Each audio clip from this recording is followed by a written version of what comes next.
Hi guys, welcome to my channel. Today we're going to be talking about Pluto in the first house.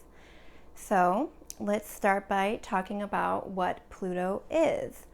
Pluto is the part of us that talks about our compulsiveness, our obsession, our passions, our jealousy, our primal wounds and fears, our raw sensuality and sex, transformation, being in limbo, as well as our rebirth and renewal, and also death.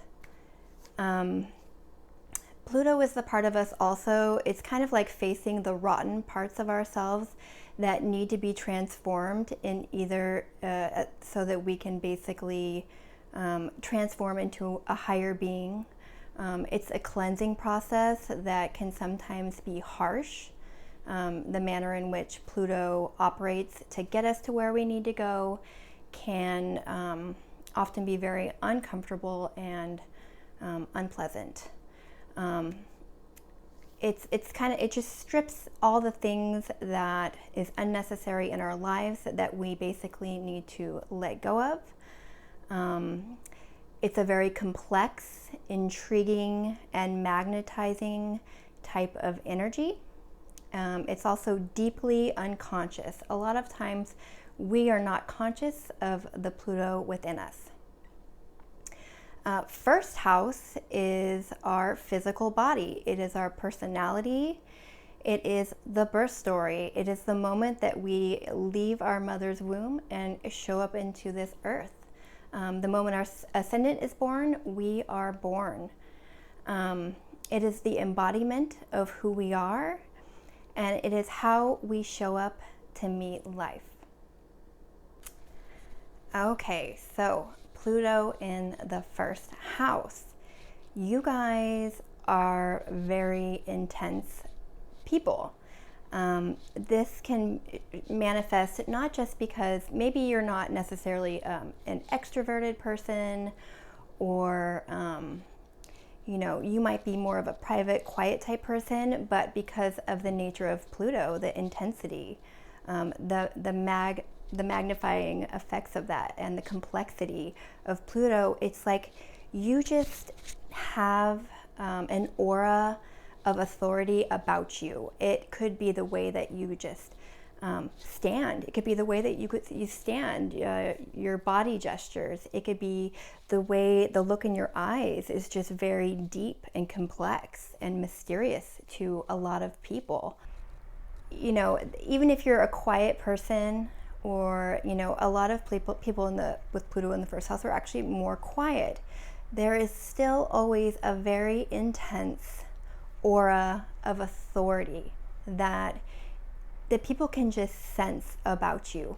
You don't even have to say anything. And I don't think that a lot of people with Pluto in the first house even realize this. It's kind of that scenario where people are like, "You're really intense," and you're like, "Really? Like, no, I don't think I'm intense. I'm just kind of me, But truly, you are very intense and almost even threatening to some people, whether you mean to or not. And I feel that can be a good thing as well. You're an influential person. You have that ability because of that inner strength and authority, and as well as experience. You guys have a lot of depth and experience of life that other people might not have. So your birth story, especially if your Pluto is closer to your ascendant, may have involved some kind of secret. It may have involved a trauma. There could have been a life or death scenario. Maybe your mother had something like preeclampsia, or you were born prematurely.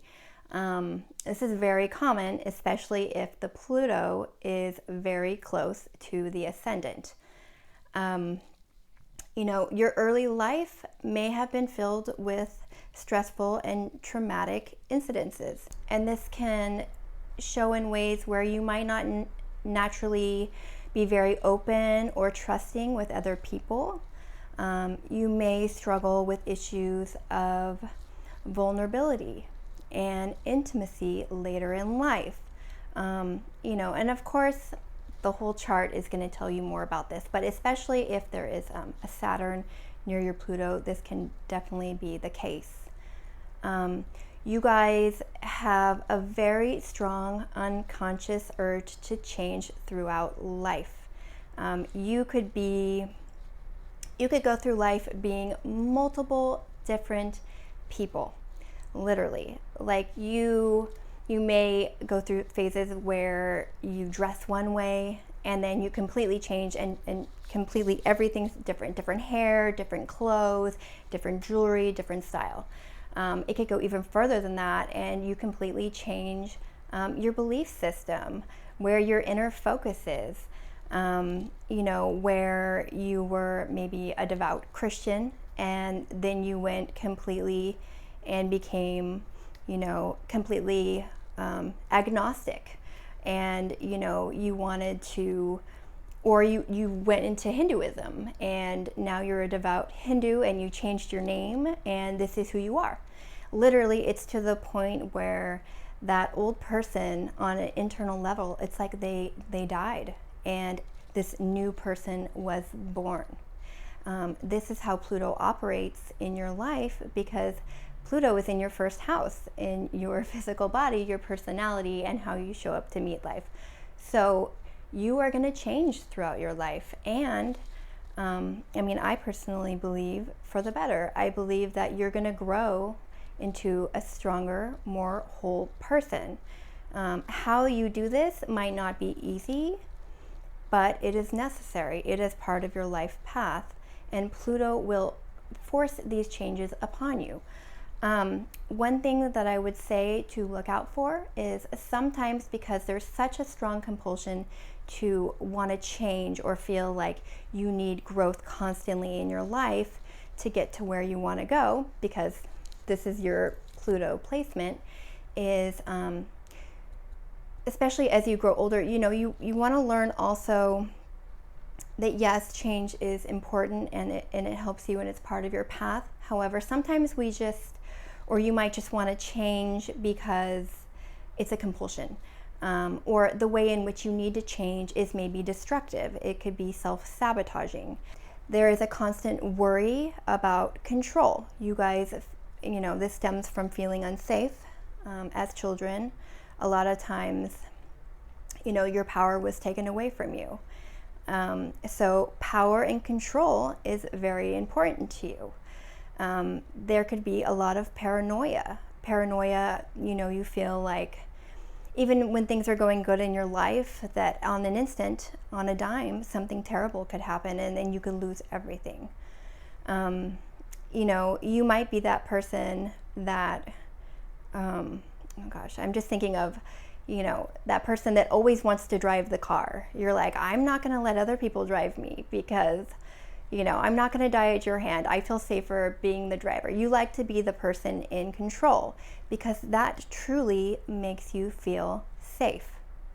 A lot of times growing up, there may have been a grandmother in your life, or a strong female figure who was either just very influential in your life, or maybe you even lived with your grandmother for a while, and she became like almost a second mother or a surrogate mother. We see that a lot with Pluto in the first house, as well as conjunct the ascendant. To wrap this up, I want to say that you guys have enormous willpower, strength, and depth of spirit that a lot of people that they just don't have, and that is a true gift. One thing that I think would be so beneficial is to learn how to be vulnerable. It feels unsafe, and yes, the world can be unkind. However, vulnerability truly is the most powerful thing on the planet. And even if you're just going to start being vulnerable with yourself alone, that could look like, curling up with a blanket and reading your Brené Brown book, or meditating, or just crying and allowing yourself to release any pain that you have. and even feel it on a physical level. Pluto is it's also about pain. But with the transformation, you guys have the power, and you're a catalyst to heal yourselves. You have that strength, absolutely. And to rise through your own pain by allowing yourself to be real, to just feel the pain and work through it and release it, and to rise afresh, anew. You guys absolutely have that power. And through your vulnerability, which gives you power, healing, growth, and transformation, you can be a catalyst, an amazing catalyst for other people's healing, growth, and transformation as well. I absolutely believe in you guys. I think you're awesome. I hope this video was helpful for you guys. If you haven't yet subscribed, please subscribe and join me on this new journey. I'm going to be doing astrology aspects kind of a la carte, and I look forward to seeing you soon. Thank you so much.